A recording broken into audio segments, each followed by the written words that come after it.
So who are you, dude? Who am I? You want to know who I am? I'm Cyrus Isaac Hazim, or also known as Isaac Cabossé. And I'm just, I'm an artist. And ever since I was a young kid, I wanted to create art that was weird enough to disturb people, but also like pretty enough that it would attract people. And That's a very interesting mixture. and and that has been pretty much a vertebrae of everything that I put my creativity to, because I see too much art that that means nothing whatsoever, and True. it's only art because people say everything is art, unfortunately, and I can't change that, but that's what professors say, and professors of art, what they say, that's what makes the game. But for me, ever since I started creating my art, and now, my art is entirely encompassed by Cabossé, which I'll talk about in a little bit. Ever since I started it, I knew that I didn't want to create normal art. Like, I didn't want to just make a drawing, or for me, my main vehicle is writing. I didn't want to write something and have somebody read it and be like, tap me on the shoulder and say, that's good. Like, that was good writing. It's like, yeah, thanks. That really gets me when you tell me it's just good. Like, that's not enough for me. I need an emotional response. Do you think you would prefer somebody saying that book was so grotesque? I stopped. It was horrible. I hated it. It made me feel disgusting on the inside, as opposed to them saying it was good. Yeah. So it's funny that you asked that. I would, because I remember there was a time that when I think I was in 10th grade, and I was reading poetry to my class when we were in our poetry hour, and everybody else in the class wrote poetry because that was the assignment. But I never followed the assignments because I actually was a writer and I actually am a poet. So I was writing poems regardless. And it would always come to my turn reading, and most of them would hate it because I got away with never following the assignments, because my teacher understood, like, I'm not gonna. He actually knows what this is. He gets the point of poetry. So why would I force him for this Right. hour to create what he doesn't want to create? And one day I read this poem, and the energy in the room like fell off of a cliff. Because before I read my poem, everybody else's poem was about, like, somebody wrote about bumblebees, somebody wrote about like playing in the bushes, just things to me that were really dumb. And I don't think that a poem has to be provocative to be good. If the person is writing a poem and they don't even know why they're writing it, and it's just because it rhymes, that's why it's nice, then I don't Right. know why. What is that for? And my poem was about my experiences. And so as soon as I was done reading, a girl started bawling her eyes out. And I was like, what? What happened? I was like, I'm sorry. And she goes, listen, that was the most depressing poem I've ever heard, and I feel like killing myself after reading it. Oh my And god. I was like, and I started laughing, and my teacher was like, Cyrus. I was like, it's not my fault. You told me to read, and this is what you get. And my teacher said, your poems are too mature for this class. I don't want you to ever read a single work of your art again. And that, just from her telling me that was like, to me, I did good. My teacher asked me not to read my poetry because it was on a level that the students around me were not yet ready to receive. Wow. And that is like the best story that I can think of that explains the kind of emotions I'm looking to go for with my art. And just a brief thing about what the book even is. The beginning of the book is a story about me. It just tells the reader a small summary of what my life has been up until now, which is 18 years. And a lot of people, like, they, you're not an adult till you're like 26 or whatever. Like, they say that stuff, but you are still capable of experiencing like a hell of a lot by the time you're 18 years old. And I know Agreed. I did. Agreed.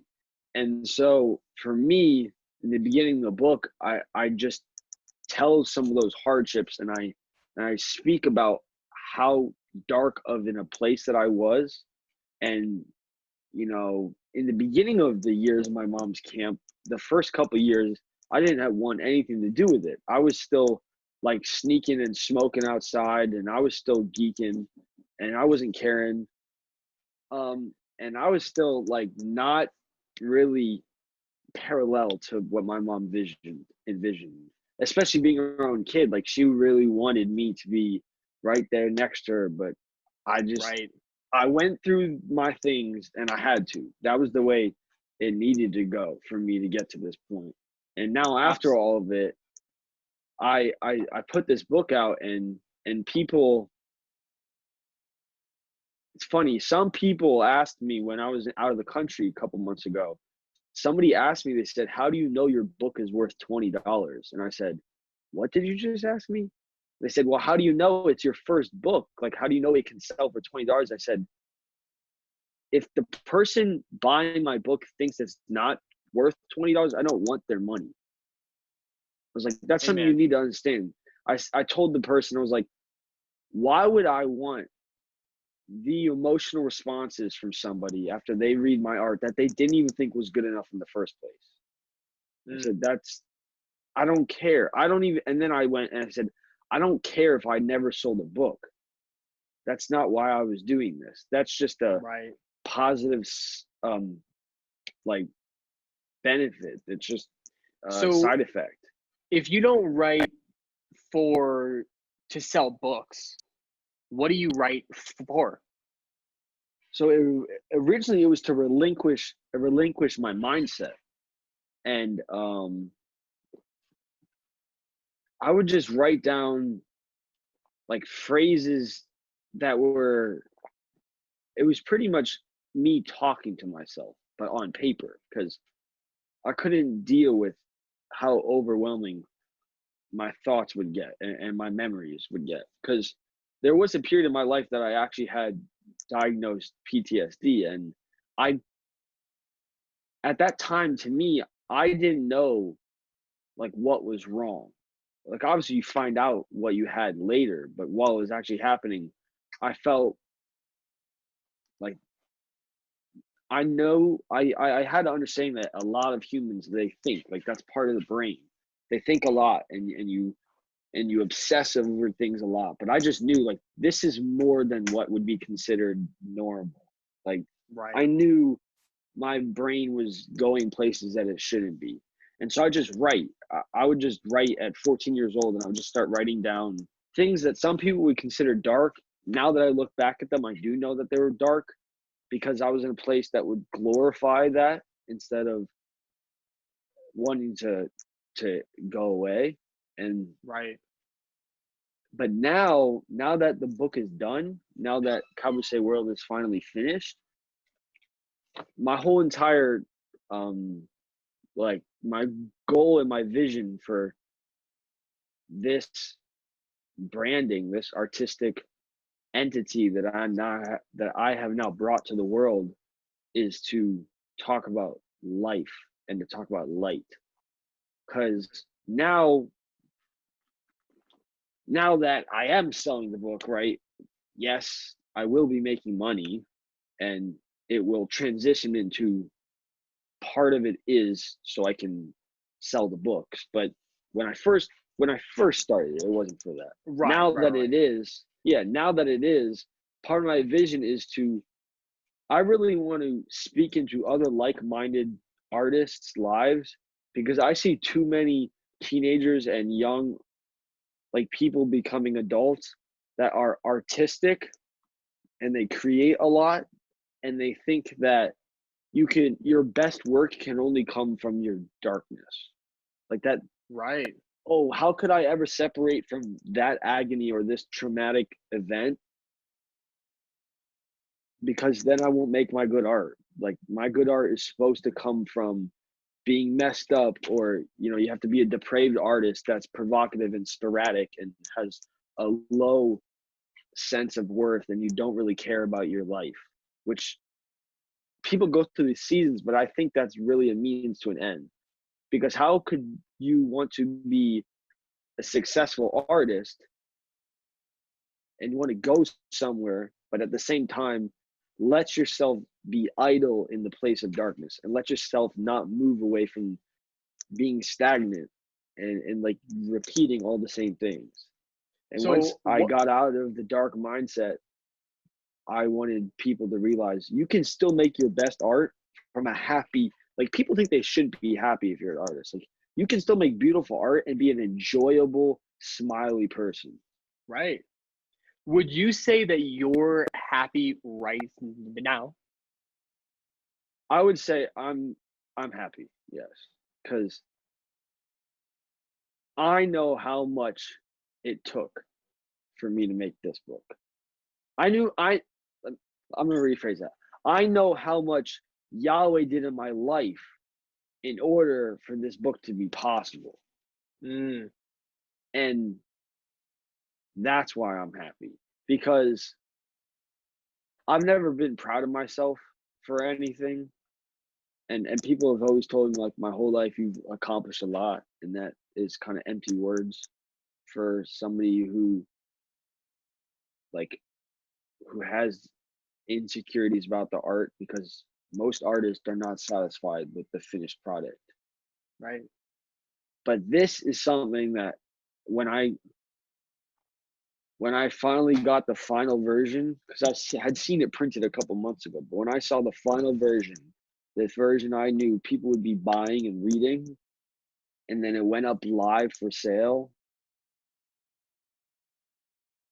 My lungs, I say this phrase, like, my lungs get warm, because it's kind of like my lungs are blushing. And it's just, I had that feeling for literally 2.5 days straight, because I Wow. couldn't believe it. Like, every time I think about it, I look at my shelf and there's my book on my shelf, and people are texting me about buying my book. And I was like, no. I was like, what? I was like, a year and a Yo, half that's ago, awesome. the burnout version of me would have been like, what the hell are you talking about? You are not creating art that everybody's going to want to buy. You'll create art, but you're going to just look at it by yourself in your room, intoxicated, and be sad. Like, that was just the capping point. It was, that's all it was ever going to be. So I never thought that this was going to become that. Because And when at I the age of started this book, 18. yes, at the age of 18, I remember starting this because it was here. Actually, I have the exact date, exact how many days ago I began the first page of this book. 433 days ago, right? To the Whoa. day. 433 days ago, which is probably like, I can't do that math, never mind. But it's a lot. It's like a over year a and a half. year, right? Yeah. It's It's like a over year a year and one. ago. Yeah. And I remember having a horrific dream, and I would always have bad dreams in that season of my life. But this was a very, very bad dream. Like, the one that, it wasn't just scary, but it disturbs you even when you're awake. And I woke up and I was crying and I was shaking. And then all of a sudden, I just started praying. And the way I pray, I don't start off prayers like saying, God, thank you for this day and that kind of thing. I don't have anything wrong with that. I just, when I pray, I just start talking. Like, Right. it would be you or one of my really good friends in a room. I just start talking. And so I started doing that because the dream really hurt, and it was in one of the many times I tried getting sober. So for that night, I decided I was being good. Didn't really work the rest of the night. but just in that moment when I was praying. And then once I stopped praying, I opened up my laptop and I just started writing a little poem. And I was like, okay, I write always to alleviate my mind. And then next thing I knew, it was like 4 a.m. and I wrote 18 pages without stopping.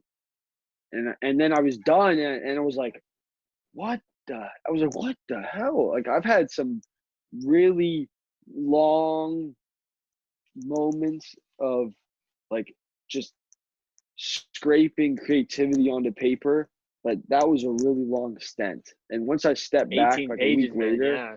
I printed it. A week later, I took notes on it, drawings, all this stuff, and it started looking like a manifesto. And I was like, this is the introduction of a book. And I was like, I guess I'm writing a book. It's just like that. And I was like, I showed Isaiah, I showed Armani, and I was like, guys, look at this. And Armani was like, dude, this is insane. Dude, Like, I cannot wait to get my copy now, bro. Yeah. I was like, this everything I was making up until that point, before I made the introduction, I would have all these poems and all these drawings and these symbols and all these things, and I didn't know that they paralleled the whole time until I compiled the book. Because there are elements of this book that I didn't write for the book. I had already written. But they 100% were written for the book. Wow. And how then, now, for the people that don't know, how would you describe this book? Is it like a novel, or is it more of like a poetry book? Or so the book actually is 3 styles of book in one. The beginning of the book is a very, very, very short autobiography. Then it goes into a 4-page allegory. And when I tell people that, they're like, how do you mix an allegory and poetry? And it's because when I say the phrase Cabossé world, anytime I'm talking about worlds with people, to me, we don't live on a world. We live on the earth, which is a planet. But worlds are tiny. Personally, to me, worlds are, if you take a guy from Eastern Ethiopia and a guy from Southern Chile and you swap them, they're going to feel like aliens, 100%. Like, there's nothing similar about their cultures, right? And vice versa with any other culture to another. And I think people have that same thing inside their brain, because even with like-minded Christians, even with like-minded anybody, you can meet 2 people that are super similar, but it doesn't matter, because someone's morals or their point of views or the things they genuinely believe for themselves, you can't change that. Like, that's theirs. That is what makes what they see. right. And that's their world. Even if their world can overlap with yours, it's still an atmosphere by itself. And it's something that people can influence, but they can never actually enter it, ever. Because all human beings are stubborn and we all have hard heads. So you can kind of be like moved a little bit, your mind can be changed a little bit, but there are certain things that are so concrete. And that is the reason you see the things the way you see them. And when I made up the title, that's what that was to me. Cabossé is my world, which to me, world is your mind. And what Cabossé really means is, it means scarred. The past tense of scars, to receive a flesh wound. And the way a scar happens is, your normal skin rejuvenates every 29 odd days to get rid of superficial dead skin cells. But when you get a scar, fibrous connective tissue starts forming, and that's why it's really pale and it's really hard, and it never actually starts rejuvenating again. That's why it leaves a mark, and then it's really tough, and then all your skin around it just keeps getting soft, because your skin is always getting soft. And that's why you could take a knife and you could try to cut open your skin and it cuts right away. But if you try to cut open like a scar that you've had for like 10 years, you gotta push so hard to get back down to the new skin underneath that. And it was that going from a wound to strength, going from agony to a scar, which is what I entitled my world, because it was really bad for me, really, really bad. But it didn't just end there. Like, it wasn't bad and that's it. Because now, at least all the people who are closest to me in my life, when they see me now, after I've been home for 2.5 months from my 6-month trip out of the US, they don't actually get how I was that person before. Like, That's some powerful stuff, man. I've made some new friends recently, and I was just telling them about my past, and she said, like, you were really like that type of person? And I was like, yeah. And she's like, wow, that's, I thought you were joking when you told me that. That's what she said. She said, that's pretty hard to believe. And I said, that's what I want from my art. To go from a person can be so destroyed and then return back to a life of health. And it's possible. And just that's like a what scar. I wanted Cabossé. Exactly, just like a scar. And that is what I wanted the entire premise of my first debut to the world to be. Wow. Because I'm sure, you know, after Cabossé World 2 comes out, and then the 3, there will be that trilogy. But it doesn't end at Cabossé. I'm sure that whatever season my life looks like, then a whole entire new, like, Cyrus Hazim episode 2 will begin in my life. Man, and a new project will happen. Man, that's deep. So you can't really look into somebody's world, but do you think that this book is a good way to peer into your world? I think that when someone reads this book, they will have a better understanding of me as an artist. Because there's a lot of bizarre people in the world, and I think there's just as many people who they have this fake facade, like they're really edgy and they're really unique and they're a strange person, but it's on purpose. Like they're putting that on, like they're a weird person. But I also think there's people who are just genuinely not from the same cut. And I wouldn't be an author and artist without speaking so narcissistically about myself and saying that I think I'm that type of person. Sure. I don't think that when somebody reads this book, they can think, oh, this kid's mind is just like every other quack that tried to write a book before him. I don't think it's like the greatest book that's ever been written, but I think that it's pretty close. I love it.